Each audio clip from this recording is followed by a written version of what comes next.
And we are live. Welcome back to Takes by Fans. We've got a great show for you today. As always, we are live every single day at noon Eastern. If you want to watch live, head over to twitch.tv/takesbyfans. If you want to watch but not live, head over to our YouTube channel, Takes by Fans. We post all of our shows and clips of the show there on a daily basis. And if you just want to listen, we are on podcasting apps, Spotify, Apple Podcasts, Google Podcasts, iHeartRadio. So, however you want to watch or listen, we've got you covered multiple ways.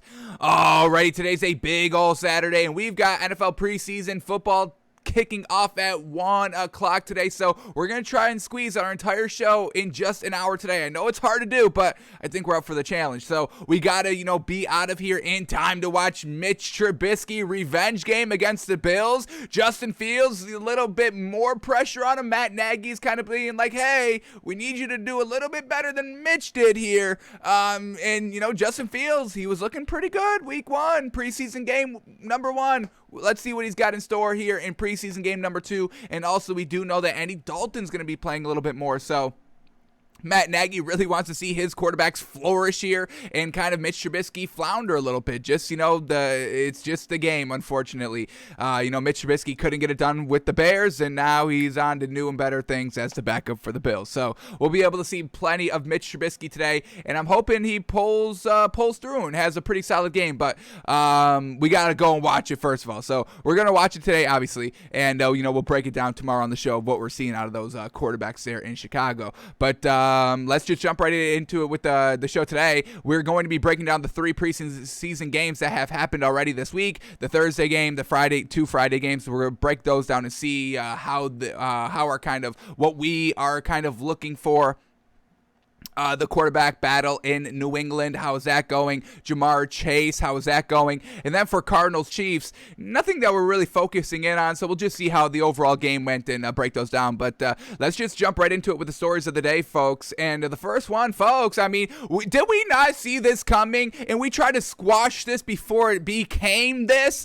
But here we go, folks. We told y'all on Wednesday's show when we were breaking down the latest episode of Hard Knocks, it truly seemed like Dak Prescott was fine. He was beginning to starting throwing again, which was great. The second MRI was just to see how well he was healing, and they felt like he was healing well enough where he could start throwing the football again. Because remember, once that shoulder strain happened, they shut him down. No more throwing once they found that out. And now the second MRI came back and be like, yeah, okay, it's healing right how it's supposed to.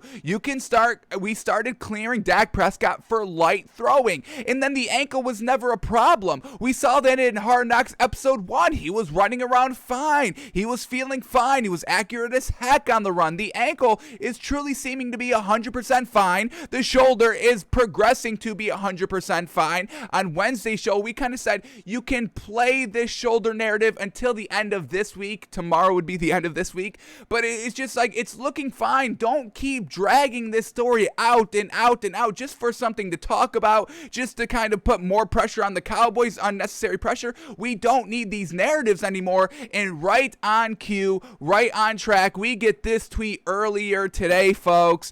Dak Prescott may not be, quote, fully back all season as he deals with last year's ankle injury and his recent shoulder strain. And guess who puts this out? Adam Schefter. We're not buying this narrative anymore, folks. We watched it with our own eyes. We heard the quarterback coach for the Cowboys in episode number 2 of Hard Knocks say, yeah, Dak's looking absolutely fantastic after coming back from the little shoulder strain. So it's really, these are kind of buckus. These are not any narratives that we really should be paying attention to anymore. Can we all move on? That's something that's a little frustrating in the media, and I get it. You need to, fill time and stuff to talk about. I get it, but we can find other things to talk about. We don't need to keep talking about Dak and his injuries. He's looking fine, but the media, the mainstream media, Adam Schefter wants to keep prolonging this narrative, and I don't think there's really any cause to do so. In our opinion, we are over this narrative. We don't even bring this narrative up anymore. We won't be bringing this narrative up anymore because it doesn't seem like it needs to keep being brought up. He's looking fine, and hopefully in episode number 3 of Hard Knocks that's coming out this Tuesday, hopefully it dispels all this so we can finally move on. But folks, right on cue, folks. I mean, the credit, folks. Can we get a little credit over here, folks? We know what the media is going to do. We try to shut it down. Unfortunately, our power is not big enough just quite yet in the sports commentary world where we can't shut down this narrative ourselves, but we try our best. So, classic. Everybody's trying to keep these Dak injuries keep on going. We're not buying into it, folks. We think the Cowboys are looking fine. We think Dak's looking exceptional. I mean, I found a new love for Dak this offseason because of the leadership that I'm seeing from him. And now the Cowboys are truly looking like the best team in the NFC East. Yes, they were looking like the best team in the NFC East on paper. But now since we've been seeing them and seeing Dak, it's looking pretty gosh dang good out there for them. So I'm not buying into the Dak narratives anymore, that he's injured, that he's banged up. I think he will be a full go, 100% fully back by the time week number 1 comes around. So I'm not buying into this anymore, folks. If y'all want to, hey, I've got no problem with that. But we told you where we're coming from. We told y'all where the mainstream narrative is kind of coming from. But y'all can make your own decisions out here. But we will not be following this narrative anymore. We believe Dak Prescott is 100% fine now. Nothing is going to hold him back, and he's going to be aiming for a 6,000-yard passing season like it was on track last season. So Dak Prescott, baby, he's good. He's good to go. Relax. Stop worrying about the old Dak. Dak is back, and we're getting the Dak attack this season. All right, let's go to this, and this is breaking my heart. Larry, you're breaking my heart. I need you to get a ring. That's why you got to stick around one more season with this Cardinals team, but it doesn't seem like we're going to be getting that, folks. Larry Fitzgerald on NFL Future says, quote, "I just don't have the urge to play right now." No, Larry, one of the greatest wide receivers of all time, the most reliable wide receiver of all time. He will go and get the ball. He will go and catch the ball over the middle, sacrificing his body, jumping for the 50-50 balls. If you throw the ball so wildly, garbagely, Larry Fitzgerald will be there to make up and make you look like a good passer out there, like a good quarterback, because he will go up and get any ball 5 yards above him, 10 yards to the left, 20 yards to the right. He will dive and make the 20-yard catch. It doesn't matter. 20 yards, oh my God, it's so overthrown by 20 yards. Let me just dive and catch it, because that's what Larry Fitzgerald does, baby. He got to one Super Bowl, very close, but Big Ben was like, no. And Santonio Holmes was like, double no. I'm toe tapping on the end zone sideline. Yes, sir. Bingo, bango, touchdown. And Larry Fitzgerald doesn't get a ring because of that.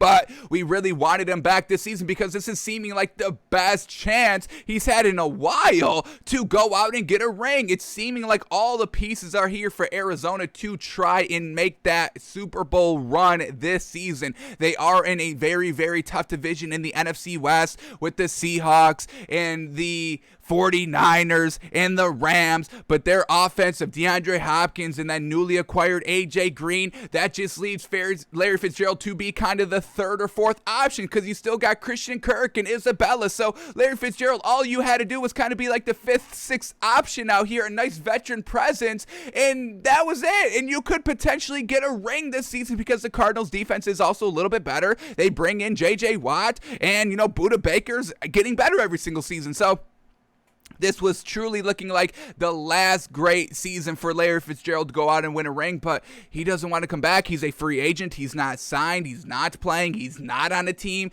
The Arizona Cardinals all offseason were like, yeah, we're down to bring him back. He's just got to, want to come back. And Larry Fitzgerald has been taking his time, and now we get this quote right here, and it's absolutely killing me that he may retire without a ring. One of the greatest to ever do it without getting a ring. It's one of the most unfortunate thing in sports, folks. A player that deserved a ring but never got one. In basketball, it's looking like Chris Paul. He had his best chance this season, unfortunate, and he loses it. He doesn't get it done in the finals.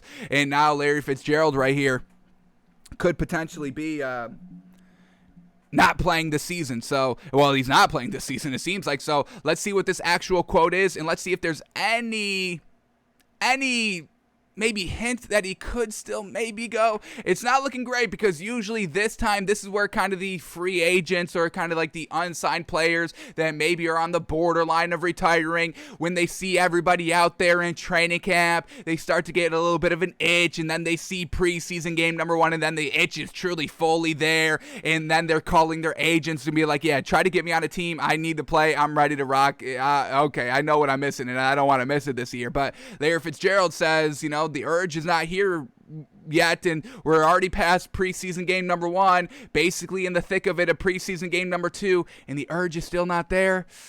That's not what we really want to hear. So let's see what he's truly saying here.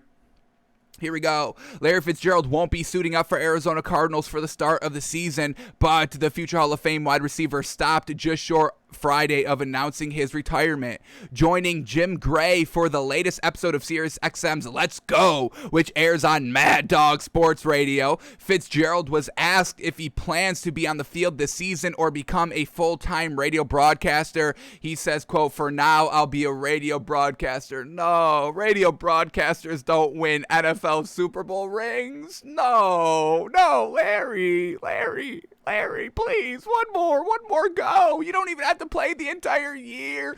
You can be like a 5th, 6th option out there and just coach the young guys. Just be on the roster just in case, Larry, just in case. Be the water boy just in case. Back to the quote. "Jim, to be honest with you, I just don't have the urge to play right now. I don't know how I'll feel in September, October, November moving forward, but today I just don't have the urge, and I think I have to be respectful of that." No, you don't. Be disrespectful of that, Larry. Football is not one of those games you want to walk out there and play and not be fully engaged and ready to prepare and do the things necessary that you need to do. And I agree, but Larry, it can't end like this. It can't end like this 8-8 season last season. Ugh. They've got so much great talent offensively. And, I mean, Larry, just think if they do win the Super Bowl this season, you're going to have big old FOMO, fear missing out. You missed out. You lost. Dang it. Could have had the ring. Could have finally had his coveted ring that he truly deserves. But he's just not feeling it right now, folks. Just not feeling it right now. So, truly, truly unfortunate that Larry Fitzgerald is pretty much going to retire. He's not feeling the urge right now. He said maybe, September, October, November, maybe, how I'm feeling. But if you're not getting the itch right now, you're probably not going to get the itch in a couple of months either. So it's seeming like this is truly the end of Larry Fitzgerald in the league. And it's truly upsetting. It's truly disappointing that he's walking out without a ring. He is walking out on his own terms, which I guess is, we can respect, but just, ringless, unfortunate. So we hope it's not true, but it's seeming like Larry Fitzgerald's going to retire, folks. Not coming back, not playing this season.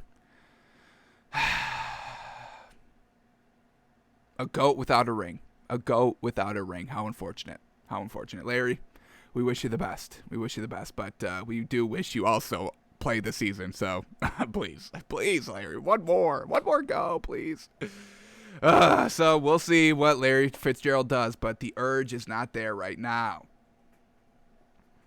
Alrighty, let's keep moving on. A little bit of a brawl here a couple days ago in team practice. Raiders-Rams joint practice got into it a little bit of a skirmish, a little bit of a scuffle. So let's read through this. We're going to get a couple of quotes here by John Gruden. Once again, we're still kind of actively gauging and critiquing John Gruden's ability to coach because we still don't know if he can. We still don't know, folks. How crazy. 3 years with the Raiders and we still don't know if he can coach. This is a pivotal year for John Gruden to truly get it done. So we really need to kind of everything that we're hearing and seeing from him really need to be on point for us to buy into the fact that he can coach. We do like the Raiders team kind of overall. It's just the coach is really the biggest glaring question mark overall on this team. So let's see what went down on this skirmish between the joint practice of the Rams and the Raiders, and let's see what we're getting out here. So here we go. A brawl that included punches and thrown helmets and had 4 starts and stops prompted Las Vegas Raiders coach John Gruden to send his players to the buses and end day 2 of a chippy joint practice session with the Los Angeles Rams on Thursday. On Wednesday, several skirmishes marred the opening practice. Quote by John Gruden, quote, "That's enough of that crap. That's not good for football. That's not good for anything." So that's the end of that practice session, and that is truly unfortunate. I mean, having joint practice sessions helps both teams immensely. Getting a different look. How does your offense work when your defense doesn't know all the plays and know what you do? How does your offense go up against a true great corner? Maybe your team doesn't have a great corner defensively, but now you're getting Jalen Ramsey here, the best corner in the league. You know, how does your wide receivers go against him? And then you get Aaron Donald, a great pass rusher. How does your line hold up? So these joint practices truly help both teams. And if they do get cut short because people are kind of fighting and having little skirmishes, it's unfortunate you're not getting all those full reps against great players in this league. Now, the skirmishes, you know, it's about pride. It's about respect. It's all that. Sometimes it boils over. Like we said, these are grown men fighting for positions, trying to impose their will physically and mentally on the other grown men on the other side of them. So, you know, things do boil over. It's just unfortunate it got shut down overall. But let's keep going here in the article. Asked what his message was to his team after calling off the practice with 2 periods to go, Gruden scowled, saying, quote, "There's no message. They know better. Everybody knows better." And again, it wasn't everybody fighting. It will be on TV. You'll see a bunch of guys screaming and yelling, but it was 2 guys in the special teams period. And then it was a lot of trash talking that escalated. Just sickening, really. It's just stupidity. I'm done with that. It's just child's play to me. So he doesn't like to fight. Usually John Gruden, you would think he would kind of like to fight, you know, a little bit. You know, that great energy, defending your men, defending yourself, defending your team, defending your city, defending your fan base. So you would think kind of John Gruden would love to fight here, but he doesn't really like it at all. Rams coach Sean McVay said he was disappointed to end practice early, saying, quote, "We only had a little bit left, so felt like the best decision just based on the temperature of the situation was bag the last 8 plays in the team period that we had. I did not see it. I kind of just heard what happened. But other than me seeing it, I can't speak for anybody else, but I'm glad that nobody got injured. It's unfortunate that we didn't get to finish it up, but I'll leave it at that." So kind of Sean McVay wanted to kind of keep going a little bit. John Gruden truly wanted to shut it down. Unfortunate that they couldn't just have a little bit of a cool-off period and come back and, you know, get into it to finish it up. Unfortunate. All right, what else do we get here? Said Rams defensive tackle Aaron. And why are the Rams always getting in skirmishes? This is like the second time. The Rams, I forgot who their first joint practice was with. But Aaron Donald got into a skirmish there as well, and now he's skirmishing here with the Raiders. So what's going on here? Said Rams defensive tackle Aaron Donald, who did not suit up Thursday as part of Veteran Day Off, says, quote, all right, so he wasn't part of it, but still around it maybe. Quote, "Honestly, every joint practice I've ever been a part of, there was a fight." Exactly what we just said. It's all Aaron Donald. He's the biggest instigator out here. But how things happened yesterday, how physical it was, I was pretty sure it was going to be come back and be a lot of BS. So Aaron Donald was like, yeah, maybe this was, you know, maybe got a little bit too far. I've been a part of plenty of skirmishes in joint practices, but this one was a little truly wild. All right, most of the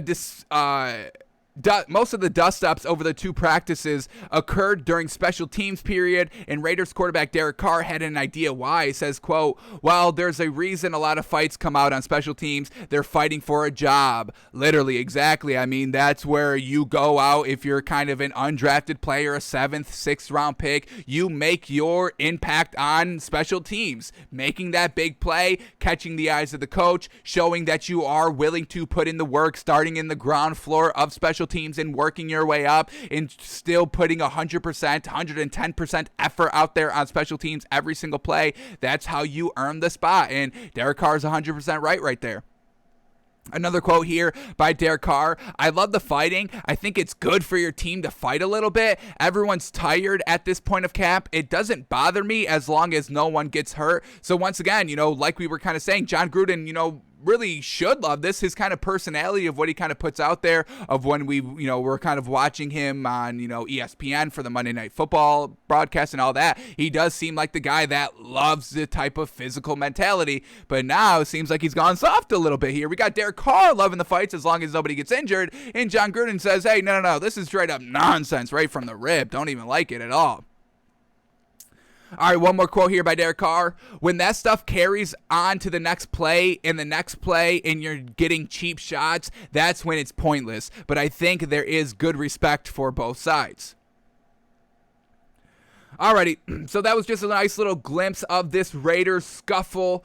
Once again, just the Rams always a part of it. Sean McVay's got a chippy group over here, and hey, that's what you kind of have in, football. But now we got like this taunting penalty getting enforced. So maybe the Rams are kind of biting off a little bit more than they can chew. And maybe this Rams team might be the most penalized team in the league. That's something that we probably should keep an eye on, of how chippy that they've just been in every single situation that they've kind of been with so far. They had 2 joint practices already, and both of them, Aaron Donald was getting into the thick of it. So that's that. Was it the Cowboys? Was it the Cowboys that they had the first joint practice with?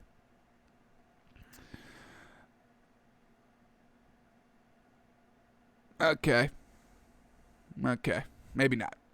But either way, that's what we got. That's what we got.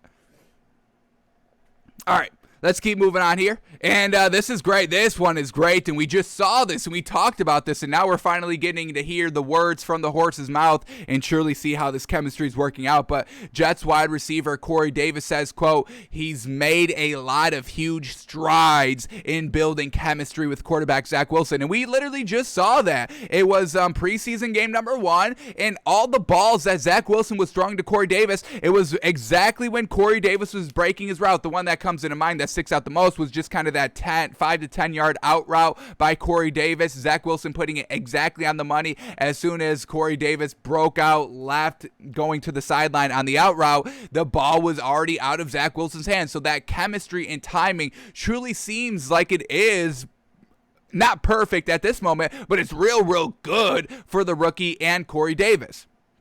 So let's see what Corey Davis is truly saying here in this article. What are his exact words and how much work he's truly putting in with Zach Wilson to make this offense just good week 1. That the timing is down. The timing and chemistry is really the biggest thing that quarterbacks, not just rookie quarterbacks, I mean, getting brought in, working with new receivers, it's just, can you get that timing down, that working relationship down with your receivers and how they run routes and how they come out of their routes and how do they break off? Are they a little bit slower? Are they quicker? How long do I have to hold the ball? And all of that. So let's see what we get here by Corey Davis. So here we go. During camp, Davis has reportedly gotten up with ease and been one of the more consistent players. Following Thursday's joint practice with the Green Bay Packers, during which the wideout caught a touchdown pass, Davis said his rapport with Wilson is coming along, saying, quote, I feel like it's definitely getting there. We've made a lot of huge strides in the last week and a half, 2 weeks. Zach is a lot more comfortable in the pocket, delivering the ball accurately, and we did kind of see that in preseason game number 1. Really am looking forward to seeing what he's doing here today in preseason game number 2. We got a Saturday game for the Jets. When do the Jets play? Yeah, today, 4:25, going to be a real good one. Zach Wilson, let's see him get a little bit better. Didn't really love that we didn't get a lot of plays by Zach Wilson. I thought, why isn't he playing a little bit more? Hopefully he kind of plays the whole first half. I know there's no quarterback competition here with the Jets. He is the starter, but would like to kind of see him get a little bit more reps out there, a little bit more comfortable. He is a rookie. Obviously, you don't want him to get injured, but he is going to be the week 1 starter, so try to get him up to speed. Robert Saleh says this isn't kind of a rebuilding year, but, we do need Zach Wilson to kind of really get up to speed a little bit more out there, at least get all those more reps and just kind of valuable time of what it's like being on the field in a game kind of scenario. So we'd like to see him kind of play hefty minutes here in preseason game number 2. We'll see what Robert Saleh kind of has him on, a pitch count, time count, whatever it is. We'll see it today. But back to the quote here. We made a lot of huge strides in the last week and a half, 2 weeks. Zach is a lot more comfortable in the pocket, delivering the ball more really accurately. My part, I'm getting open, creating a lot more space for him to make it easy. We're definitely getting there. Perfect. Corey Davis is definitely their best wide receiver that they have. Zach Wilson really should be taking advantage of having Corey Davis on his team and just kind of, try not to do it a little, overdo it, but definitely, give this man his fair share of targets and even a little bit more than his fair share because he is your kind of safety net. This man is a true pride-proven talent in this league. Ryan Tannehill was making it work with him, and, Ryan Tannehill's not the best quarterback in the league. We classify him as an above-average game manager, which is a pretty good position in this league.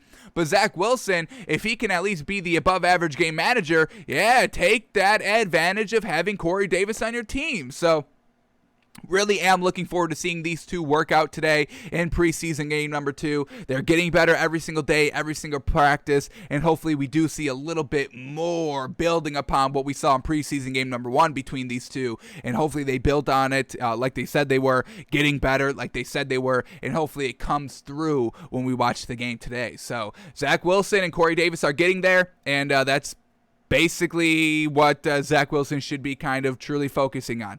Let me get Corey Davis and my repetition, our rhythm up to 100% speed. So when week 1 comes, we could be throwing the deep balls. We could be pushing the pace. We can be taking these shots and taking these chances. And, Zach Wilson isn't kind of timid of throwing it to him because, I haven't thrown through him a lot. And Corey Davis isn't like, all right, now I have to kind of, be spectacular plus and make spectacular catches because I don't have the rhythm with Zach Wilson. It's not going to be like that week 1. So let's see what we get here in preseason game number 2 if we can buy this Jets team and buy Zach Wilson a little bit more. So love hearing this from Corey Davis.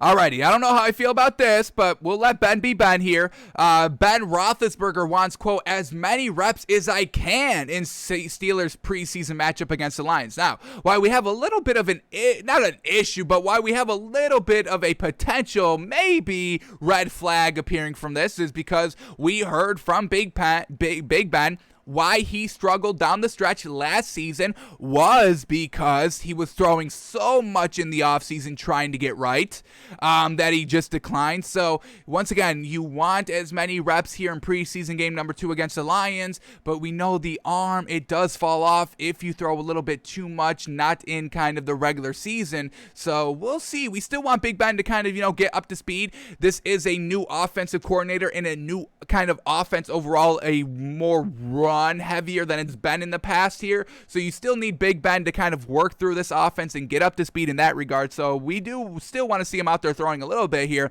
but he wants all the smoke. He would be out here the entire game if you let him. So let's get into this article and let's see if we get anything by Mike Tomlin being like, all right, yeah, we're definitely going to kind of hold him back a little bit. Big Ben wants to be out there, but we don't want him to be out here. So let's go into this article and see what we get. So here we go. After 2 Pittsburgh Steelers preseason games passed with Ben Roethlisberger standing on the sideline, the quarterback will make his debut Saturday against the Lions. Pittsburgh hasn't said how much playtime Big Ben will receive this week. However, in his first game action in Matt Canada's offense, the new offense coordinator, the veteran quarterback petitioned for a significant amount, saying, quote, I would love to get as many reps as I can. It's been how many months since I stepped on a football field to take a hit or play any meaningful type of reps. With the newness of it, I definitely want to get as much as I can. So, Big Ben, you can't knock him. He wants to be out there. He wants to be throwing. He wants to be learning more and getting better in this offense so they can potentially win the Super Bowl and he can ride off into the sunset this season. Let's see if Mike Tomlin has a little bit of a different approach to this. Here we go. Coach Mike Tomlin has been tight-lipped regarding how many reps he'll give Big Ben in a meaningless preseason game. The coach noted that if it weren't for the club installing a new offense, the 39-year-old wouldn't have come off the sideline this preseason at all. And we have kind of seen Patrick Mahomes, he did play in preseason game number 2. Tom Brady is not playing in preseason game number 2. So once again, just different philosophical ideas on how these coaches want their quarterbacks and star players playing, not playing, learning the offense, getting better, not being out there. So, it's the coach's call truly. So let's see what Mike Tomlin says here. Quote, If he was in the same system of offense that he'd been in, he probably wouldn't play. We've taken that approach in the past, but we think it's good for him to get in the stadium and communicate with Matt and do some of the things that the quarterback has to do from a dry run perspective before we step into a regular season. All right, one more quote. Let's read the lead up here. As we've seen with the Steelers through 2 preseason games, Canada's offense offers much more pre-snap motion in different formations than the previous iteration in Pittsburgh. As such, Big Ben getting some of the timing aspects down during exhibition games is vital as we approach the regular season. Says, quote, there's a lot of newness, and I think it's prudent to get as much time in as I can under those circumstances. So Big Ben wants to be out there, a little bit of a new offense, a little bit of a little rust on him because he hasn't played in a while in a meaningful game. So we'll see how much he plays today, and he's going against the Lions. Should be able to have a pretty solid game. So we'll see how he plays out there today and exactly how many. 1 series, 2 series, blue series, red series. Only time will tell. And we'll talk about it all tomorrow when we see him in action. Alrighty, here we go. Let's keep moving on here. Got a half hour left before this Bills game, so we got to kind of move it all along a little bit more. But here we go. Broncos wide receiver Courtland Sutton on return from ACL injury says, quote, I'm going to be the same, plus some, and ooh. I mean, this Broncos team has great wide receivers, folks. Jerry Jeudy, and if Courtland Sutton can be like Courtland Sutton in 2019, plus some, we got ourselves an absolute great team over here. Great offense. So Courtland Sutton, 6'4", great tight. We absolutely love it. Going into his 4th season. Last year, the ACL tear, game 1, unfortunate. But, I mean, in 2019, he's proven he can be the A1 tier 1. 1,100 yards, 6 touchdowns, loved it. The only thing I have a little bit of a knock on with Courtland Sutton is just the catch percentage, real kind of mediocre catch percentages out here, 58% in 2019. Now, the quarterback hasn't been great. They've been having kind of Drew Lock 2019, 2020. So, Courtland Sutton doesn't have this great kind of passer that's accurate in and out every single play, every single game. So, the balls aren't the bestly thrown overall. So that's the only one knock, but I mean, 1,100 yards at 6'4", I love it. I love it. So Courtland Sutton, big believer, big confidence in himself to get right and get back to where he was. And, if he can, we got ourselves an offense. KJ Hamler as well, folks. I mean, if they just get the quarterback right, this offense should be one of the top offenses in the game.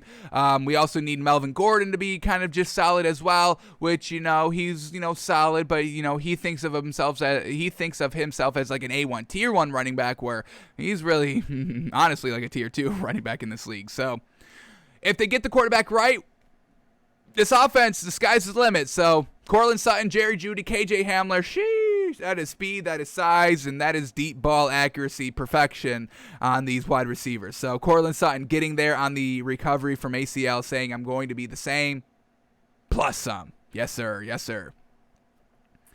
Alrighty, let's keep going here. We get Jimmy G and Trey Lance. A real competition is about to happen. Whoa, and we've kind of, been seeing Trey Lance playing good. Jimmy G kind of playing good as well. Kyle Shanahan coming out and saying Jimmy G's our starter, but Trey Lance is going to play this season, so we're not getting truly crystal clear what is going to happen here with the quarterback competition, if you want to call it here, with the 49ers, but what we do have is Trey Lance throwing an absolutely beautiful ball right here, one-on-one drill right here, one-on-one matchup against the Chargers defender right here, and Jimmy G, absolutely perfection. Ball drops it in right over the shoulder. That is a touchdown. That is a beautiful pass. You cannot throw it any better. And what are we talking about here? 30 yards? Do I dare say 25, 30 yards? Do I dare say 45, 10, 15, 20, 25, 30, 35, 40 yards, you want to call it, folks? I mean, an absolute beautiful ball, and we've been hearing and seeing great things about Trey Lance, so we'll see how long it takes for this man to get into a game, to be the starter for the rest of the year. We still don't really know, but Trey Lance is definitely making it difficult for these coaches to go out and make that clear-cut decision of who's going to be the starting quarterback. Trey Lance is giving Jimmy G a run for his money, and if Jimmy G has the slightest injury, the slightest tweak, that may be all what it takes for Kyle Shanahan to be, you know what, Trey Lance, you're in there and you're going to stay in there. So go get it done. So Trey Lance is looking great, and it seems like the quarterback competition is truly starting to heat up. So I give Trey Lance the credit. I didn't think he was going to be this great. We have him very low on our quarterback big board, the last quarterback of all kind of the main quarterbacks in this draft. We got him ranked number 5 out of the top 5. But if you can prove us wrong, I've got no problem with that. I'll be wrong on Trey Lance. Let's see what he's got. And he's kind of getting it done here in training camp. So we give this man all the credit. All right, here we go. Next up here, and this is really interesting, and I love this. Love it. Buccaneers coach Bruce Arians said running back Giovanni Bernard is, quote, already going to be a major part of the offense. Wow. Oh, little old Giovanni Bernard, little bit of an older Giovanni Bernard out here. Love that he's kind of getting back into the spotlight a little bit. He's been in the league, what do we got, since 2013, so 1, 2, 3, 4, 5, 6, 7, 8, going into his 9th, 10th season. Really, a solid career, really kind of a solid dual threat running back, a good runner as well as a great pass catcher out of the backfield. As we've seen, he can rush for 600-700 yards and also catch 400 or 500 yards. Let's not go 600 yards just quite yet. But I mean, we're talking about 1,000 yards his first 3 seasons between the run and the pass. So this man is a definite good dual threat running back in this league. Unfortunately, he spent his entire time in Cincinnati.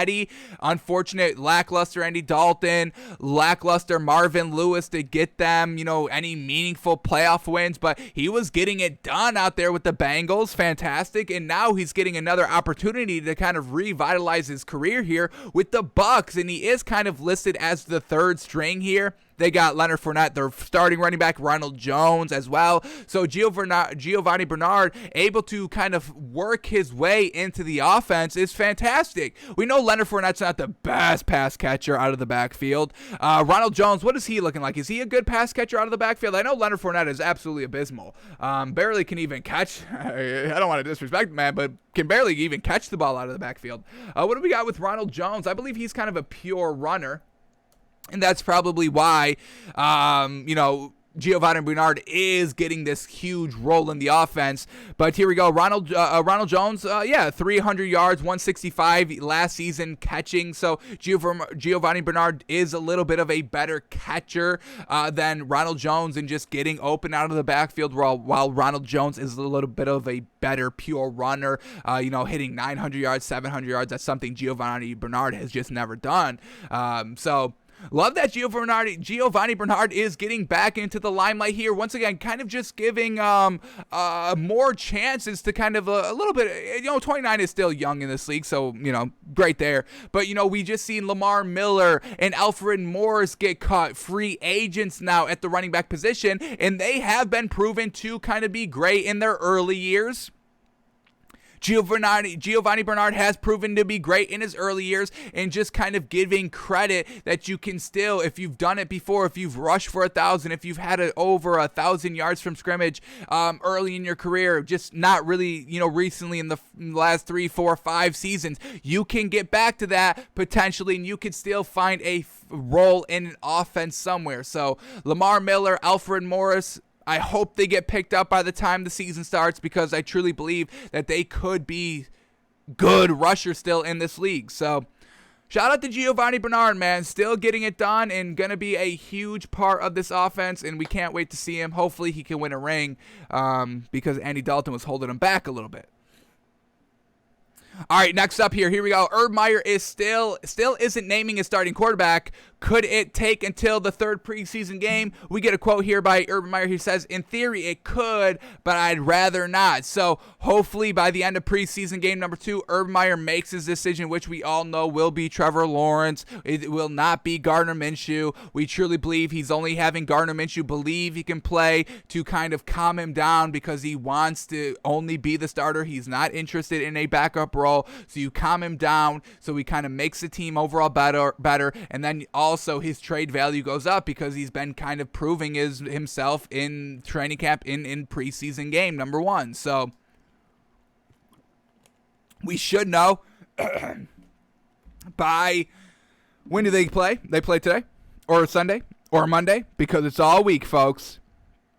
They play Monday. Truly unfortunate. Now we have to wait till Tuesday, maybe even Wednesday when they watch the film on Tuesday to see who's playing a little bit better out here. But next week, we should be able to know heading into preseason game number 3, the last preseason game where you kind of get everything out there, or, kind of in theory, you get everything out there. How does your starting team look? All playing together, out on the same field, and the same time. Get them some reps together. So because we have a week off after preseason game number 3 to week 1, there is a week off. So let's get that last kind of full game scenario together.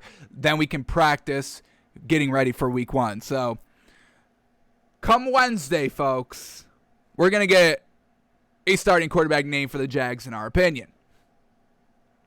All right, we get some videos here from camp here. Justin Herbert to Keenan Allen, folks. Fantastic ball right here, about 10 yards, and then the end zone right here. And it's just a nice back shoulder fade, corner end zone fade right here. And Justin Herbert puts it absolutely on the money. Keenan Allen, a great grab right there. And we love Justin Herbert, and he's looking great already. We don't have to worry about Justin Herbert, folks. So he's still looking fantastic, and we love that. All right, we get Sean Payton here. He said Jameis Winston will start Monday versus the Jags. Real interesting that Jameis Winston is going to be the starting quarterback here. He wasn't looking that great. Neither quarterback was looking that great in preseason game number 1. We've been hearing that nobody's looking that great in training camp practices. It's not like one player, one of these quarterbacks is like leaps and bounds. They're both making mistakes and both looking okay. So Jameis Winston's going to get the start here for preseason game number 2, and we'll see if he kind of goes out and wins the starting job. What we've been hearing is that Taysom Hill is going to be the starter, and it's going to be hard for Jameis Winston to kind of, make a name for himself and maybe potentially be the starter here. But if he's starting now, maybe he's looking a little bit better in camp, and we'll see how this quarterback competition is playing out in preseason game number 2. Let's talk about Ramondre Stevenson, folks. This might be a nice sleeper right here. He's been absolutely killing it in preseason, and he just killed it again last night. But running back Ramondre Stevenson with 12 missed tackles is the most in preseason in 6 years. Wow. So Ramondre Stevenson making a name for himself for this Patriots team and could potentially be the starting running back for the Patriots come week 1. He is truly kind of looking that solid out here. Great burst of speed, really just great speed-wise, and he's making people miss out here. 12 missed tackles, fantastic, the most in preseason in the last 6 seasons. Man, oh man, watch out for Ramondre Stevenson, and we hope he gets it done. And honestly, hope he becomes a starter. But let's keep going here. Here we go. We got a top 5 takeaways, and we got 3 of them this time. A little bit behind here. Actually, you know what? We are going to skip these. We have 18 minutes left in the show. We want to be out of here by 1 o'clock, and I do kind of want to break down the other preseason games so we are not too far behind come tomorrow, because there's a lot of preseason games on today, and that's going to take up a lot of the show tomorrow. So we'll save these for tomorrow on the show. We'll try to open with these, but we got the top 5 takeaways from the Bucs, the Jags, and the Titans. A little bit behind here on Albert Breer's training camp takeaways. So let's go to the preseason games over the last couple of days here, since we didn't do the show yesterday. But let's start here with the Patriots and the Eagles from Thursday nights, folks. And the Patriots absolutely blowing out this Eagles team. Unfortunately, no Jalen Hurts. I believe potential appendicitis. He got taken to the hospital because of a pain in his appendix. So that's, or I think that maybe they said lower abdomen. But either way, can I bring it up? Do I have it up here somewhere quickly? Maybe don't have it up here. Unfortunate. But either way, Jalen Hurts was just, here we go. Jalen Hurts is dealing with an illness and won't play tonight. Nick Sirianni said quarterback Jalen Hurts went to the hospital with pain in his abdomen. So we'll see. Hopefully he's all good to go. Not appendicitis, maybe. But no Jalen Hurts, so Joe Flacco's in the entire game. And once again, it's like this is what you want to potentially rock with, because Nick Sirianni is not naming the starter. It's Joe Flacco going 10 of 17 for 83 yards and 1 interception, putting up 0 points. I mean, this is the quarterback that you want to rock with? Really? So, I mean, you're just wasting valuable time here with Jalen Hurts. Truly unfortunate that he couldn't play in preseason game number 2, but you're still not even naming him the starter yet, taking away valuable reps in practice, too. So, really cannot believe in this Eagles team, unfortunately. I do like what I see from Jalen Hurts, and I do want to root for Devontae Smith, but overall, I don't think this team is truly going to be where it needs to be come week 1, and I think they're going to be the worst team in that division, the NFC East. So, not great here by the Eagles, but we do have a potential quarterback battle out here. So let's watch this game. We got to watch Cam Newton. We got to watch Mac Jones as well. We do have a highlight clip of every Mac Jones play, so that's great. But we also have to keep tabs on Cam Newton. Once again, we do have Game Pass, but Game Pass is absolutely trash this season for whatever reason. You can't go play-by-play. We have to skip around, so hopefully we can do this as quickly and as painlessly as possible. But I do want to see where we are with Cam Newton and how he's looking like and comparing it to Mac Jones. So going over Mac Jones highlights is going to be a little bit easier since it's all cut up for us. But let's go here. The first series for the Patriots ends in a touchdown, but Cam Newton didn't throw the ball, so we can skip through to their second possession. We're not going to watch Joe Flacco either. We know he's not going to be the starter, and if he is the starter, then we don't watch the Eagles all season because they're not going to win any games, so it's pointless of watching Joe Flacco tape. No disrespect to Joe Flacco. You got your ring. You got your $100 million contract. Congratulations, but you're just not what we need to see here to win games consistently in this league. So here we go. Let's start watching what Cam Newton's doing out here. First play up. Play action pass, stepping up in the pocket, keeping his eyes down the field. A great throw right here, and that's what we need to see by Cam Newton in preseason game number 2. Going down the field a little bit more, pressing the ball down the field a little bit more, stop dinking and dunking. Great throw right here, stepping up in the pocket, keeping his eyes down the field. Here we go, and then they run the ball on the very next play. Don't care about that, only care about Cam Newton passing. Here we go, let's keep it going here. Here we go, next play, 2nd and 9. Shotgun, drops back to pass. Here we go. Clean pocket, plenty of time to throw, and a beautiful strike. Fantastic, Cam. Perfect right there. Exactly what we need to see. Not getting, frazzled in a clean pocket. Here we go. Boom. There it is. Another one on 1st and 10. A huge, beautiful strike. Setting his feet. Boom. Perfect. Okay. This is leaps and bounds better than what we saw in preseason game number 1 by Cam, folks. Maybe he's back to kind of being truly this main starter quarterback here. Because Mac Jones was kind of rivaling Cam Newton here at the end of preseason game number 1. A setup screen. We don't care about this by Cam. It's a screen.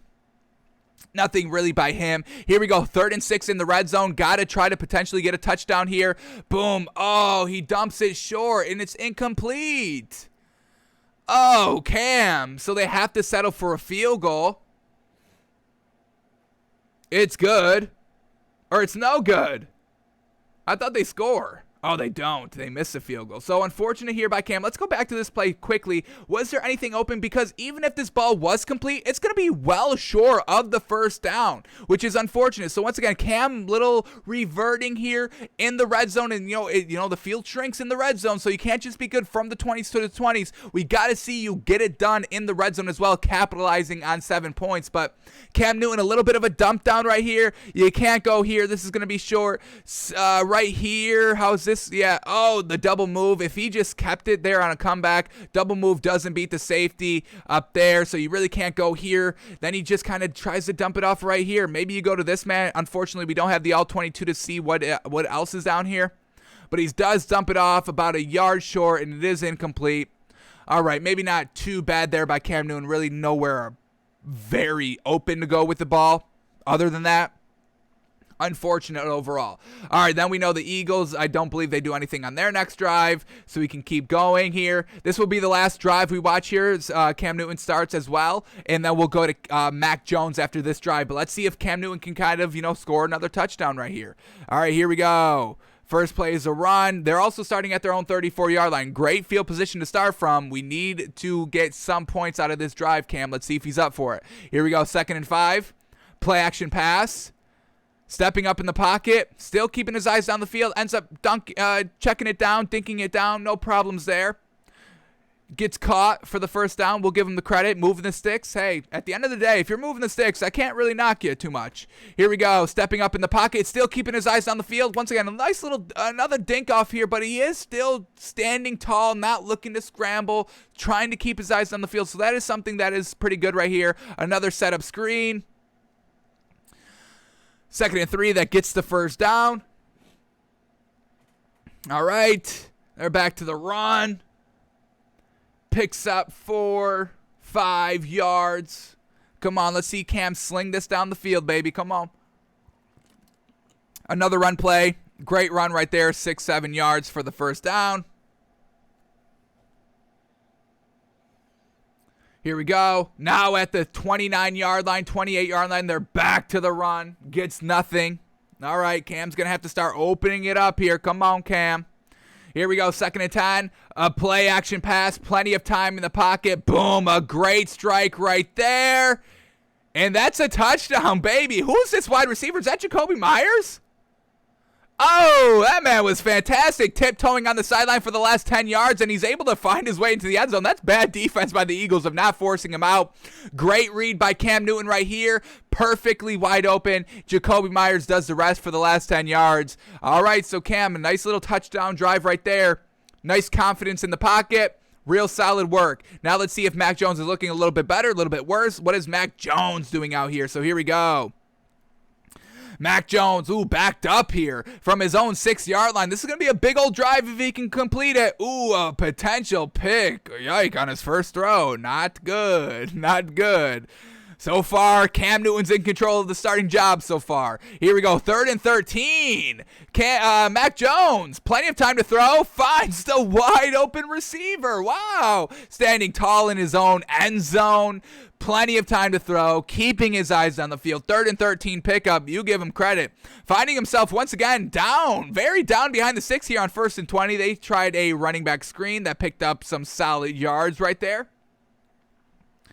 We get a 2nd and 13 on the very next play. Mac Jones drops back to pass. Once again, clean pocket. Once again, another dink down.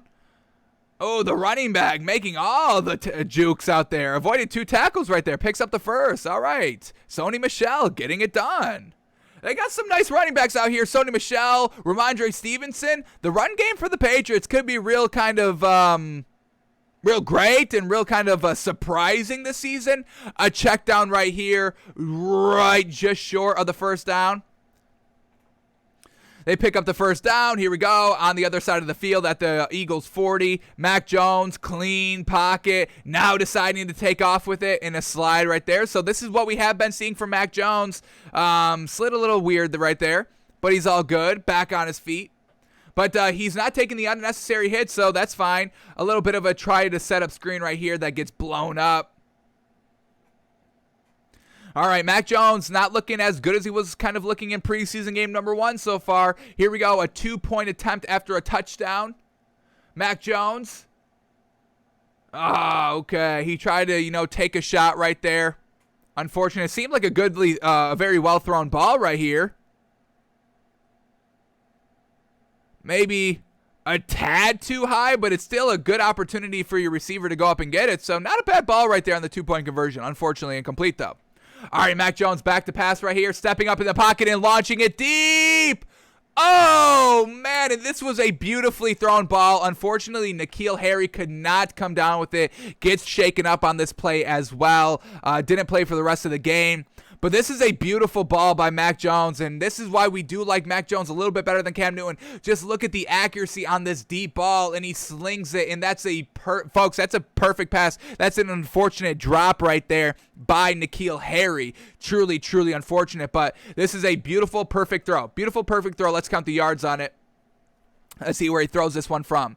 Here we go. We'll call this one from his own 40-yard line, getting it all the way down to the 10. That's 50 yards clean. Absolutely on the money, 50 yards. You'll love to see it. Unfortunately, he drops it. Damn. If he caught that, damn. But still a great throw overall.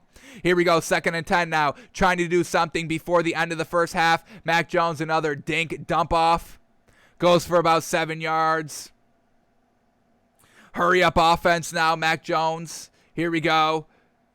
Spikes it, yes, sir. Getting everybody up to the line. Unfortunately, now 4th and 2. And they don't do anything before halftime. How unfortunate. But Mac Jones, good experience right there. Getting everybody up to the line, spiking the ball.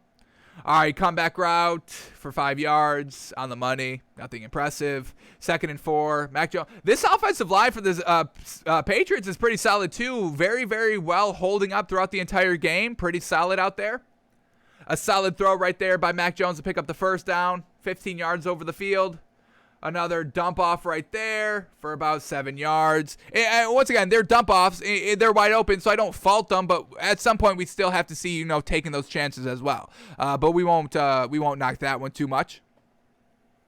Another 1st and 10 right here on the Eagle side of the field. Once again, another dink off, and this man does seem to be pretty much wide open at the top of the screen. Like we said, unfortunately, we don't have the all-22 folks, so we can't take it on the coach's film. But, yeah, this man right here, this cornerback is passing him off. This linebacker doesn't seem to be taking him. We do have a safety over the top, but you put this one right here. This is a nice 10 yards, and Mac Jones is looking this way, but decides to dink it off. Yeah, this wide receiver up here definitely could have been, you could have definitely gotten the first down right there, 10 yards clean. Unfortunately, he settles for 2-3 yards. So, once again, too much dink off, too much dump off. And you can get into that rhythm of just, this is open. I'm taking the first read, taking the first dump off. Oh, whoa, but he's back. This is a great throw right here. Tight as heck. Oh, my God. But he's able to rifle it in there cleanly. Look at this one. Puts everything into it. Look at that tight-ass window. And it gets there, folks. Woo. Okay, Mac. Yeah, mac and cheese. Yes, sir. Love it. Fantastic. That was great. All right, Mac.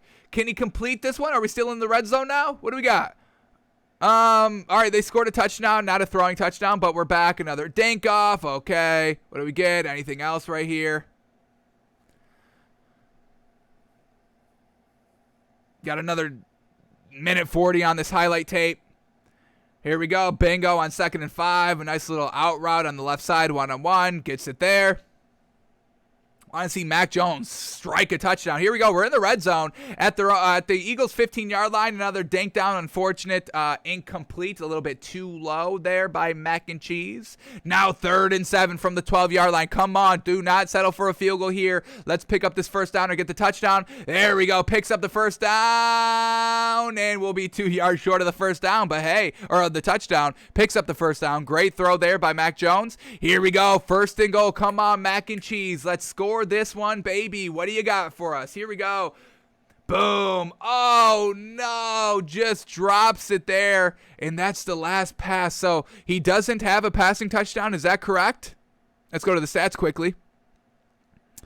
No passing touchdown. Cam Newton did have one. So Mac Jones still looking pretty solid out there. Seems confident, seems comfortable, and he isn't afraid to kind of hit the deep ball. So Mac Jones still kind of up there of decently competing with Cam Newton for the overall starting job here. We'll see what happens in the last preseason game. I think it's kind of neck and neck. Cam Newton did play a lot better here in preseason game number 2. We'll see if he keeps on getting better and if he is named the week 1 starter here. So solid quarterback play by both quarterbacks out here, and Mac Jones, folks, he's impressing me. I gotta give him credit. I gotta give him a little bit of a credit here. I did not think he was gonna be this good this early.